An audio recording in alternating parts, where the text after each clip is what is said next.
Minasyaitonirrajim. Bismillahirrahmanirrahim. Alam nashrah laka sadrak. Ayat itu ditujukan untuk Nabi Muhammad sallallahu alaihi wasallam. Alam nashrah laka sadrak. Apakah belum kami lapangkan dadamu? Itu beda Nabi Muhammad dengan Nabi Musa. Kalau Nabi Musa dia minta Rabbi syrahli sadri, lapangkan hatiku, lapangkan dadaku. Tapi Nabi Muhammad SAW dia tidak meminta, Allah sudah memberi. Alam nashrah laka sadrak. Apakah belum kulapangkan dadamu? Makna lapang di dada ini maknanya dua. Pertama makna zahir. Makna zahir lapang dada, peredaran jantungnya normal. Karena jantung ini letaknya di dada. Kalau bernapasnya lapang, menunjukkan bahwa jantungnya sehat. Tapi kalau sudah jantungnya terasa sempit, karena darahnya kental, akibat banyak gula, akibat banyak santan, kolesterol, lemak, jarang olahraga, tidak makan buah, maka lalu kemudian dadanya terasa menyempit. Ini makna zahir.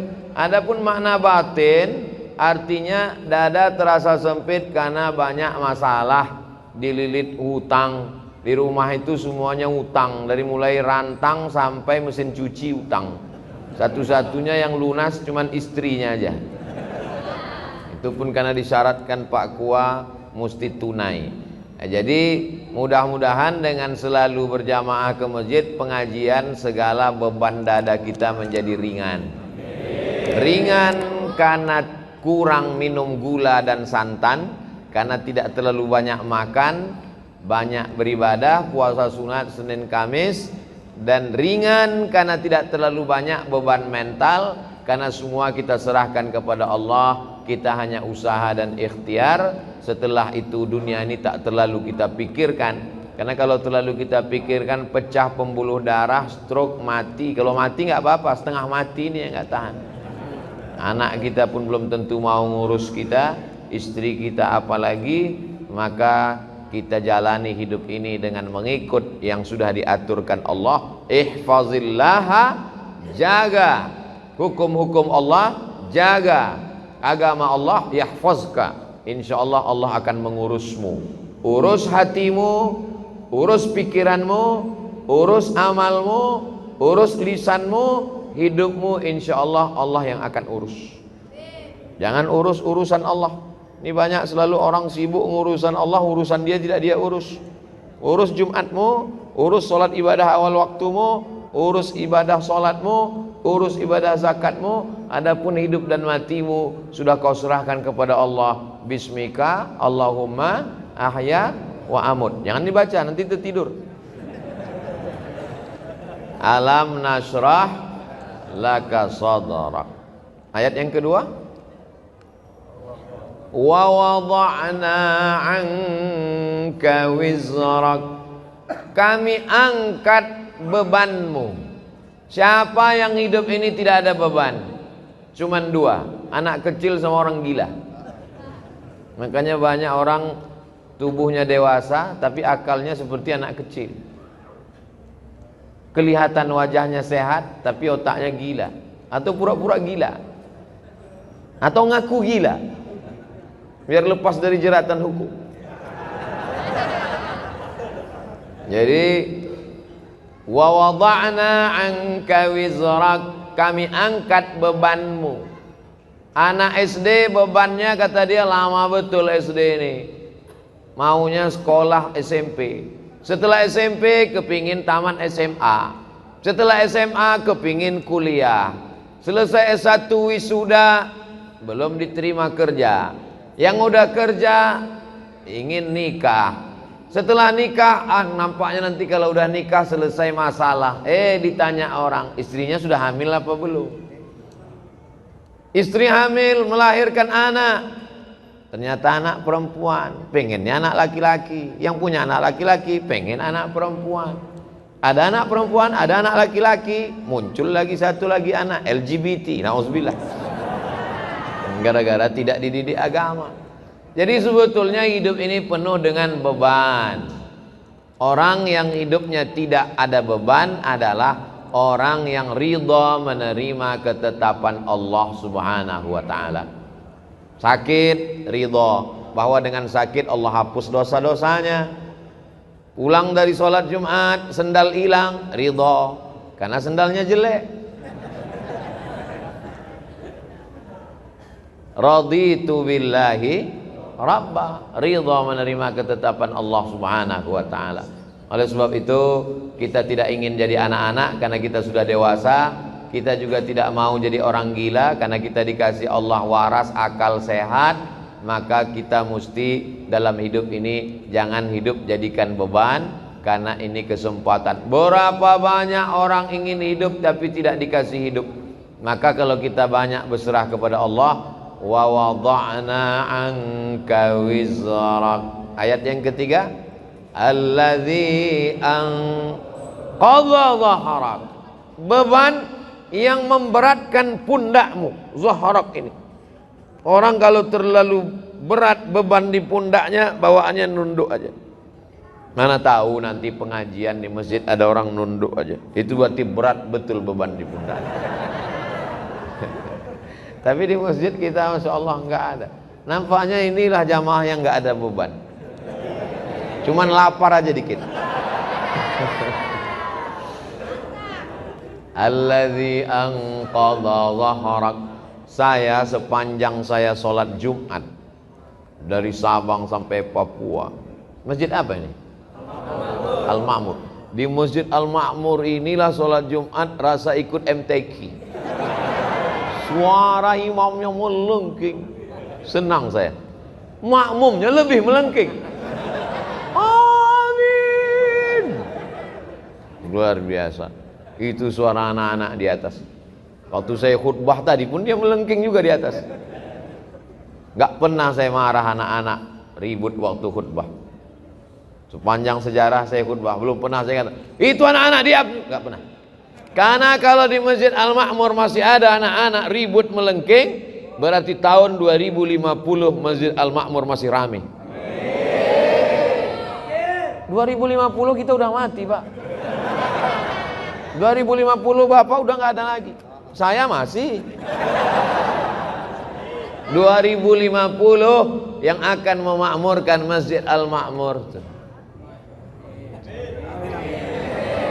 Itu ketua bagian pembangunan. Ini yang bawa proposal. Inilah yang mereka inilah yang akan memakmurkan masjid. Makanya anak-anak kita bawa ke masjid. Ini banyak kadang bapak-bapak mau bawa anak, kata ibunya, gak usah mas, ribut, malu kita. Biarkan aja dia datang ke masjid. Biar supaya dia jangan ribut, suruh jaga sendal. Bapak Ibu yang dimuliakan Allah, wa wada'na 'anka wizrak alladzi anqadha dhahrak. Kalau dipikirkan beban hidup ini, zaman dulu orang yang dipikirkannya cuma anaknya, yang dipikirkannya cuma istrinya, yang dipikirkannya cuma suaminya. Zaman sekarang istri orang Korea pun dipikirkannya juga. Kenapa? Nonton drakor. Istri artis, anak artis, pejabat, semua masuk berita, semua mau dia pikirkan. Zaman dulu yang dipikirkan orang cuma Abu Jahal sama Abu Lahab. Sekarang bermunculan macam-macam Abu. Maka rusak pikiran kita. Yang penting kita serahkan kepada Allah. Kalau banyak stres, pusing kepala, banyak beban, alam nashrah laka sadrak wa wada'na 'anka wizrak alladzi anqadha dhahrak. Kalau engkau sudah diberi Allah 3, kalau sudah dikasih Allah 3, dilapangkan dadamu, diangkat bebanmu yang membebani pundakmu, maka Allah kasih yang keempat. Apa dia? Wa rafa'na laka, kami angkat nama. Syaratnya 3.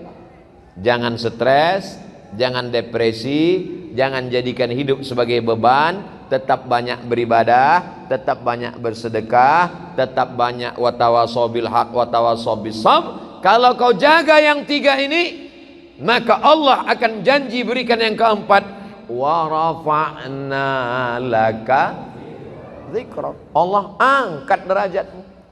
Mana contoh orang yang diangkat Allah derajatnya? Nih mereka di atas. Sedikit lagi sampai ke langit. Kita yang ada di masjid ini adalah orang yang diangkat Allah derajatnya. Berapa banyak orang yang lebih sehat dari kita, lebih kaya dari kita, lebih ganteng dari kita, lebih tenang dari kita, lebih nyaman dari kita, lebih tinggi jabatannya dari kita, tapi tidak tergerak hatinya untuk sholat Jumat. Sekarang dia sedang berada di kantornya di ruang AC yang dingin, tak terbuka pintu hatinya. Kita dipilih oleh Allah untuk datang ke rumahnya ini. Inilah wa rafa'na laka dzikrak. Mereka yang tidak sholat Jumat, matinya akan dimakan cacing tanah. Betul? Kita sama juga. Sama, tak ada beda. Cuman bedanya kita lepas dari man tarakal jumu'ata thalatha marratin. Siapa yang meninggalkan sholat Jumat 3 kali berturut-turut, tahawunan, karena menyepelekan, taba'allahu ala qalbih, Allah kunci pintu hatinya, Allah sumbat telinganya, Allah tutup matanya. Summum bukmun umyun, peka, tuli, bisu, buta, fahum la yarji'un, tak bisa kembali ke jalan yang benar. Kita alhamdulillah dengar ceramah ustadz sedikit takut, dengar ceramah ustadz ingin masuk surga, dengar ceramah ustadz takut masuk neraka. Itulah yang dimaksud kami angkat namamu. Kita tidak terkenal, kita tidak terkenal. Paling-paling kalau punya Instagram followernya 6 juta paling, nggak terlalu terkenal. Subscribernya paling 1 juta. Kalau dibandingkan artis-artis, kita tidak terkenal. Yang penting kita dikenal oleh malaikat. Catatan amal kita dilihat malaikat pagi, petang, siang, malam. Malaikat bertanya, waktu malaikat pagi bawa catatan sore, malaikat sore bawa catatan malam. Malaikat penjaga pintu langit bertanya, ini amal siapa? Amal anak muda dari Masjid Al-Ma'mur. Anak muda yang lain mana? Sakau. Anak muda yang lain mana? Ngelem. Anak muda yang lain mana? Pacaran. Anak muda yang lain mana? Geng motor. Anak muda yang lain mana? Homo. Nauzubillah, nauzubillah, nauzubillah. Anak muda yang lain mana? Tawuran. Tapi ada anak muda yang istiqomah sholat Jumat. Alhamdulillah Pak Ustadz, anak saya senang dengar ceramah Ustadz. Sholatnya gimana Bu? Istiqomah, Jumat terus. Subuh, zuhur, asar, maghrib, isya nyusul Pak Ustadz. Yang satu lagi, gimana anaknya Bu? Alhamdulillah Pak Ustadz. Anak ibu, anak bapak udah ikut gimana sekarang? Biker subuhan. Terus subuh aja Pak Ustadz.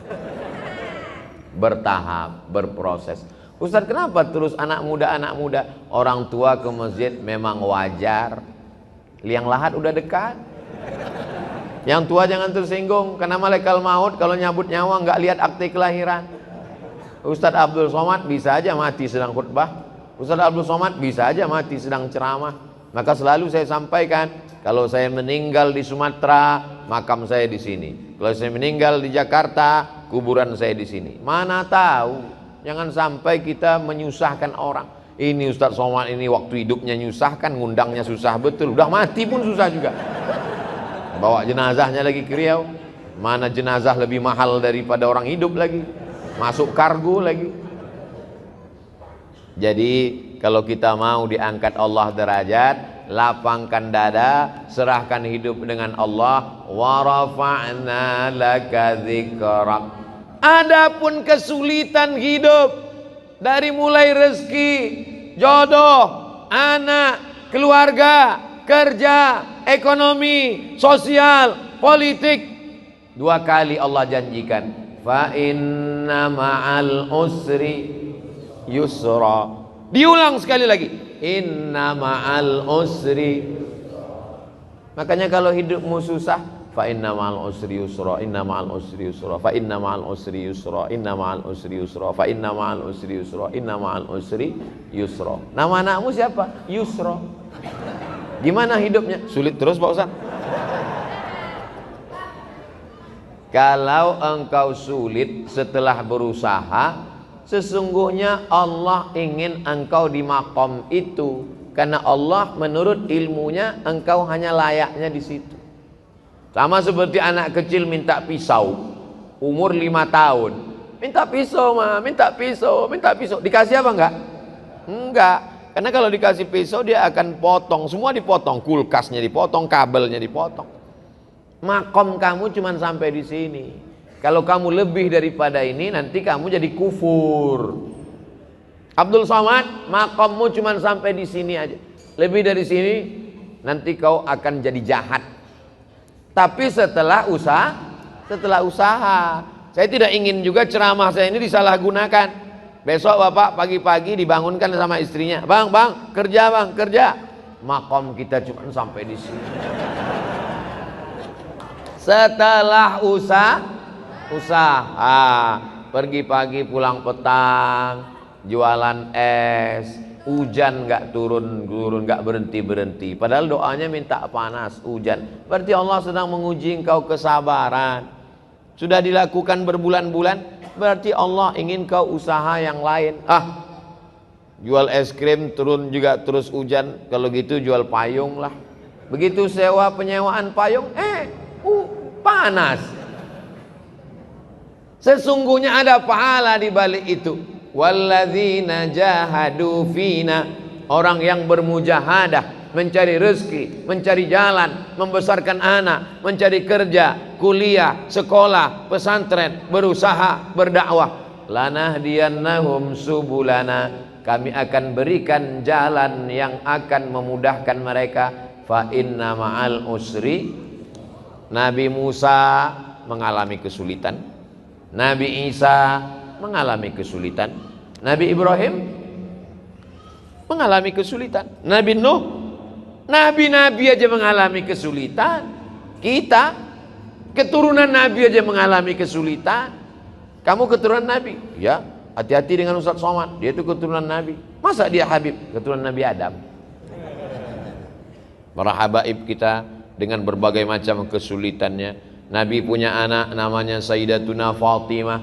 Sayyidatuna Fatimah punya anak laki-laki yang pertama Sayyidina Al-Hasan.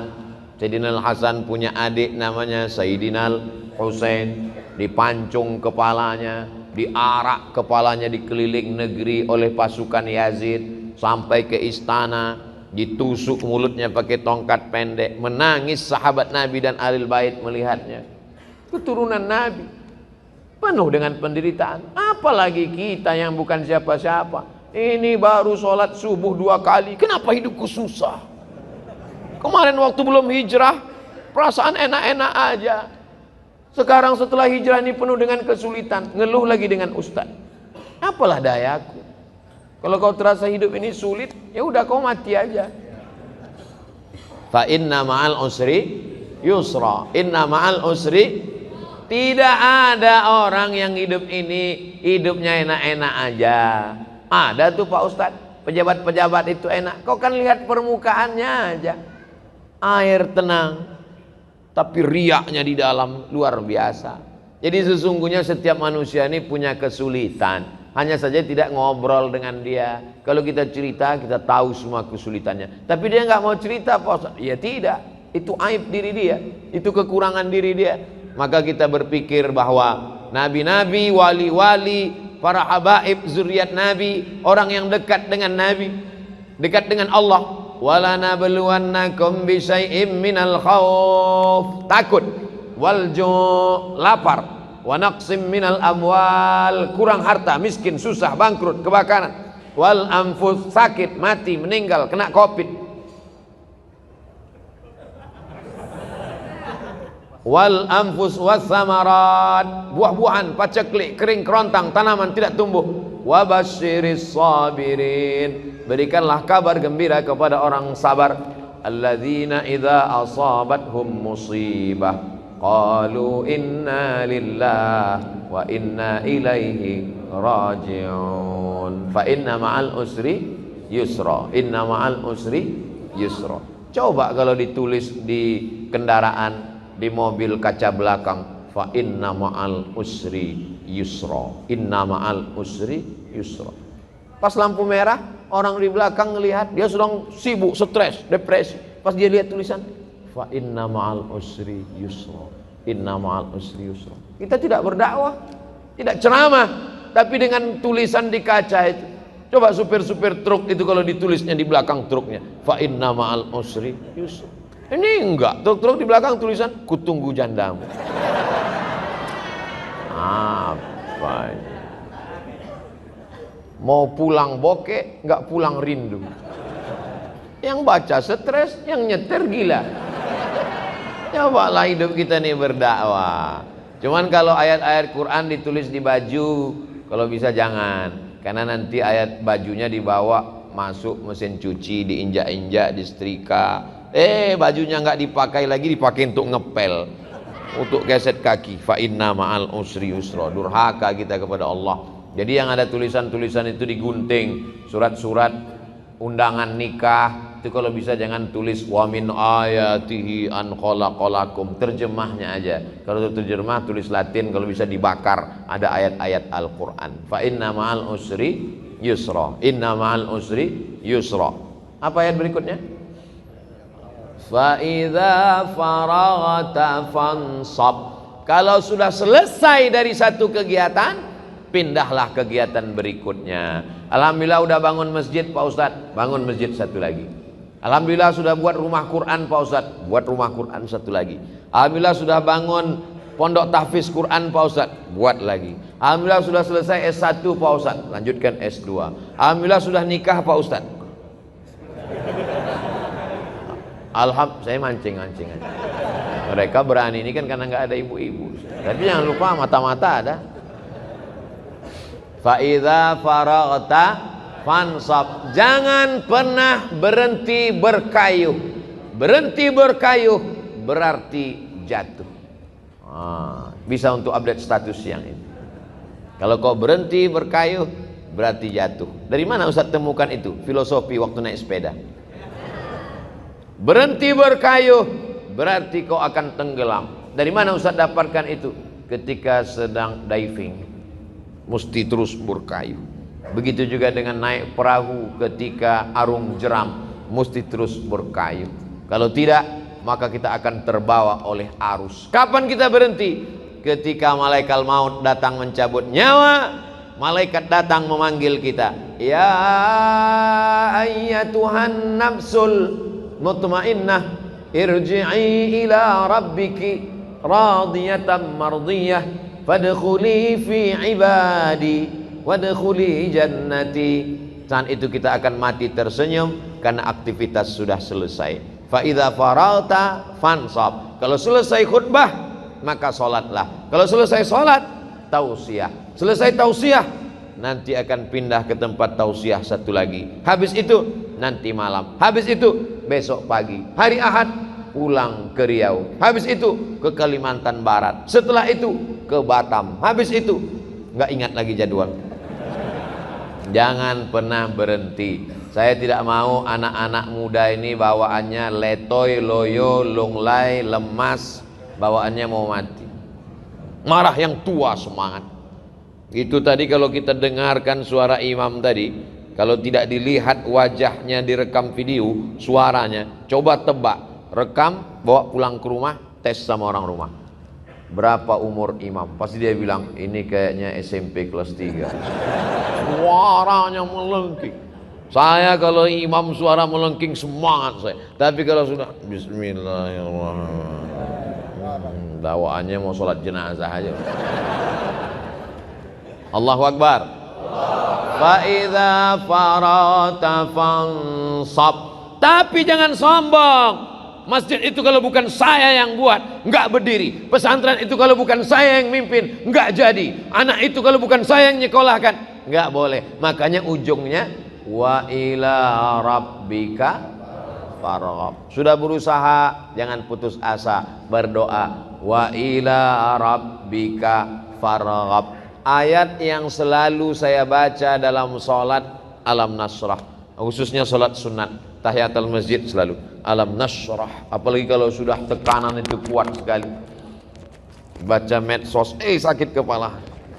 Alam nasrah laka sadrak wa wada'na 'anka wizrak alladhi anqadha dhahrak wa rafa'na laka dhikrak fa inna ma'al usri yusra inna ma'al usri yusra fa idza faragta fansab wa ila rabbika farghab. Ustaz, saya dililit utang, ayat apa yang saya baca Pak Ustaz? Cek rekening. Enggak selesai masalah nih Pak Ustaz. Alam nasrah laka sadrak. Maka insyaallah idza tuliyat alaihim zadathum imana, kalau dibacakan ayat bertambah iman. Wa idza quri'al Qur'an, kalau Quran dibacakan, fastami'u lahu, dengar baik-baik, wa ansitu, diam, la'allakum turhamun. Mudah-mudahan renungan kita tentang surat Al-Insyirah, surat Alam Nasrah, semakin lapanglah dada kita insyaallah. Amin ya rabbal alamin. Lebih kurang 30 menit kita bersama, mudah-mudahan kita doakan para pendiri masjid, orang yang sudah berwakaf tanah, semen, batu bata, kerikil, AC, kipas angin, mikrofon, karpet, semuanya. Mudah-mudahan kalau masjid punya utang segera terlunasi. Kalau belum ada utang, pengurus silakan ngutang ke toko bangunan. Ala hazihin niyah, untuk niat yang baik.